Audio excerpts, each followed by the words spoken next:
Yo, what's up guys? Welcome back to the channel. In today's video, I'm going to show you how to enable two-factor authentication on Digit. Two-factor authentication adds an extra layer of security to your Digit account, which of course helps you to protect your savings and personal information from unauthorized access.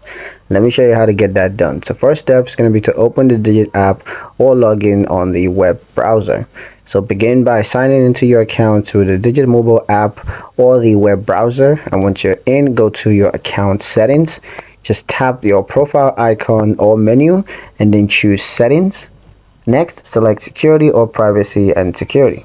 In this section, just look for the option that's labeled two-factor authentication or 2FA. Next, choose your verification method. Digit typically allows verification via SMS or an authenticator app like Google Authenticator or Audi. So just select your preferred method. Once that's done, follow the prompts to enable two-factor authentication. So if you're using SMS, you just gotta enter your phone number and confirm the code that's gonna be sent via text. If you're using an authenticator app, you're gonna want to scan the QR code provided and input the generated code to verify.